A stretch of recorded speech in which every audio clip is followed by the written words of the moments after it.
امام ابن حجر اور امام ذہبی نے کتاب الکبائر میں ایک واقعہ نقل فرمایا، ایک عورت کا انتقال ہو جاتا ہے اور اس کی تدفین کے بعد اللہ جل وعلا اس کے قبر کے عذاب کو اس کے بھائی پر منکشف کر دیتا ہے۔ اس کے بھائی کا کچھ سامان قبر میں رہ جاتا ہے۔ تدفین کے بعد جب وہ گھر جاتا ہے اور اپنا سامان تلاش کرتا ہے تو پھر اسے یاد آتی ہے کہ بہن کی تدفین کے وقت اس کا وہ سامان قبر میں گر گیا تھا۔ جب واپس قبرستان جاتا ہے، قبر کھودتا ہے تو دیکھتا ہے کہ اس کی بہن کی قبر آگ کے شعلوں سے بھری ہوئی ہے۔ وہ روتے ہوئے واپس گھر آتا ہے اور اپنی ماں سے اپنے مشاہدے کا حال بیان کرتا ہے۔ ماں کو بتاتا ہے کہ میں نے کیا دیکھا، اور ماں سے پوچھتا ہے کہ میری بہن کے اعمال کیا تھے۔ تو ماں نے اس کی بہن کا ایک ہی گناہ بیان کیا۔ ماں نے کہا، بیٹے تیری بہن نماز میں سستی کرتی تھی اور قضا پڑھتی تھی۔ محترم احبہ، اہل علم نے اس روایت پر کلام کرتے ہوئے کہا ہے کہ جو شخص عام طور پر نماز پڑھتا ہو لیکن سستی کی وجہ سے نماز قضا ہو جاتی ہو، یہ اس کا عذاب ہے کہ قضا پڑھنے والے کی قبر اگر آگ کے شعلوں سے بھر جاتی ہے تو بتاؤ جو بالکل نماز پڑھتا ہی نہیں اس کے عذاب کا عالم کیا ہوگا، اس کا عذاب کس قدر دردناک ہوگا۔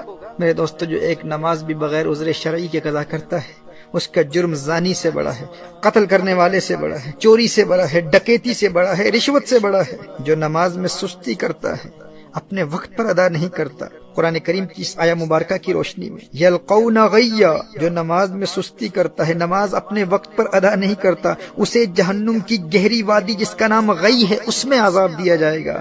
تو جو نماز پڑھتا ہی نہیں اس کا عذاب کس قدر دردناک ہوگا۔ میری آج کی یہ گفتگو اس کے متعلق نہیں ہے جو نماز بالکل پڑھتا ہی نہیں ہے، یہ اس کے لیے ہے جو نماز میں سستی کرتا ہے، قضا کرتا ہے۔ آج جتنی روایات پیش کر رہا ہوں یہ اسی حوالے سے پیش کر رہا ہوں، لیکن اس سے ان لوگوں تک بھی پیغام پہنچنا چاہیے جو بالکل نماز پڑھتے ہی نہیں۔ محترم احبہ، نماز کسی حال میں معاف نہیں۔ بیماری کی حالت میں بھی نماز فرض ہے۔ کھڑے ہو کر نہیں پڑھ سکتے تو بیٹھ کر پڑھیں، بیٹھ کر نہیں پڑھ سکتے تو لیٹ کر پڑھیں، پانی نہیں ہے تو تیمم کر لیں۔ نماز تو میدان جنگ میں بھی معاف نہیں ہے۔ محترم احبہ، نماز چھوڑنا تو بہت بڑی بات ہے، تارک الصلاح ہونا تو کجا۔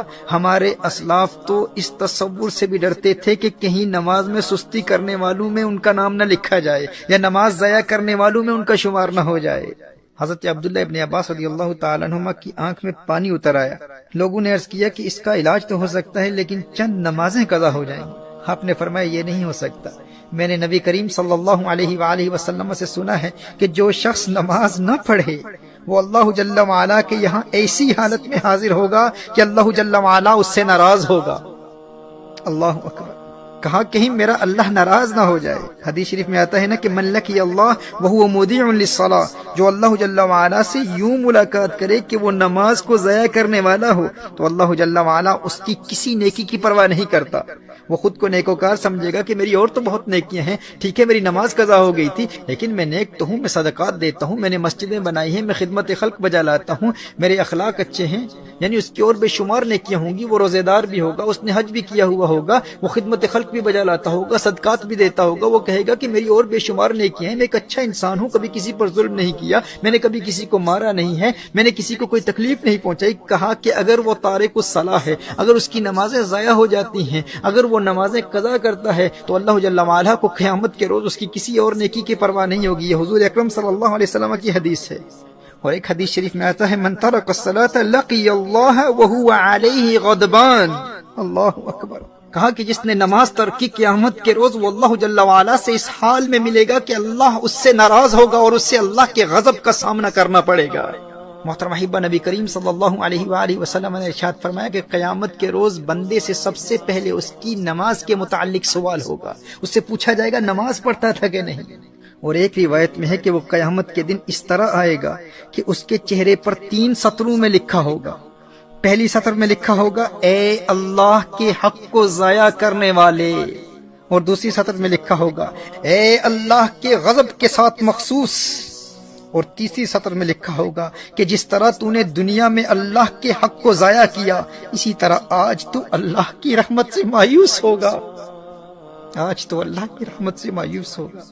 میں حضرت ابن عباس رضی اللہ تعالیٰ عنہما کے حوالے سے عرض کر رہا تھا کہ آنکھ میں پانی اتر آیا اور لوگوں نے عرض کیا کہ اس کا علاج یہ ہے کہ چند دنوں کی نمازیں قضا ہو جائیں گی۔ فرمایا یہ نہیں ہو سکتا، کیونکہ میں نے نبی کریم صلی اللہ علیہ وسلم سے سنا ہے کہ جو شخص نماز نہ پڑھے وہ اللہ جل وعلا کے یہاں ایسی حالت میں حاضر ہوگا کہ اللہ اس سے ناراض ہوگا۔ محترم احبہ، اگرچہ ان کے اس عذر کی وجہ سے نماز چھوڑنا ان کے لیے جائز تھا، وہ اس عذر کی وجہ سے ہرگز تارک الصلاۃ نہ ہوتے، لیکن انہیں اس بات کا خوف تھا کہ کہیں نماز ضائع کرنے والوں میں میرا شمار نہ ہو جائے۔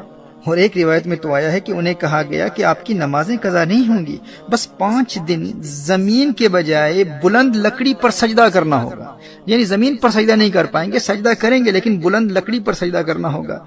تو حضرت عبداللہ ابن عباس رضی اللہ تعالیٰ عنہما نے ارشاد فرمایا، 1 رکعت بھی اس طرح ادا نہیں کروں گا۔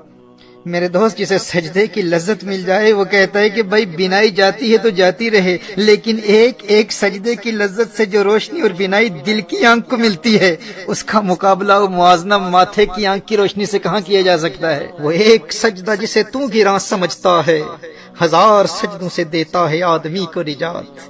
وہ سجدہ روح زمیں جس سے کانپ جاتی تھی، اسی کو آج ترستے ہیں ممبر و محراب۔ ویسے تو مسجدوں میں ہزاروں سجدے کرنے والے ہوتے ہیں، لیکن جس سجدے کو آج ممبر و محراب ترستے ہیں وہ سجدہ کون سا ہے؟ یہ وہ سجدہ ہے جو اس قدر انہماک قلب اور حضوری قلب سے ادا کیا جاتا ہے کہ بندے میں ایسی انقلابی روح پیدا کر دیتا ہے کہ بندہ در در کی ٹھوکریں کھانے سے ہمیشہ ہمیشہ کے لیے آزاد ہو جاتا ہے۔ در در دیے در در نالوں، در بن جا ایک دردا، چول کتا کیوں اخویندائیں، در بن وقتاں وردہ۔ جب وہ ایک در کا در بن جاتا ہے پھر اللہ جل وعلا اسے در در کی در در سے ہمیشہ ہمیشہ کے لیے آزاد کر دیتا ہے۔ جب وہ اللہ کی بارگاہ کا منگتا بن جاتا ہے پھر کسی اور کی بارگاہ میں جولی پھیلانے کی حاجت کبھی پیش نہیں آتی۔ در در دیے در در نالوں، در بن جا ایک دردا، چول کتا کیوں اخویندائیں، در بن وقتاں وردہ۔ وہی سجدہ ہے لائق اہتمام کہ ہو جس سے ہر سجدہ تجھ پہ حرام۔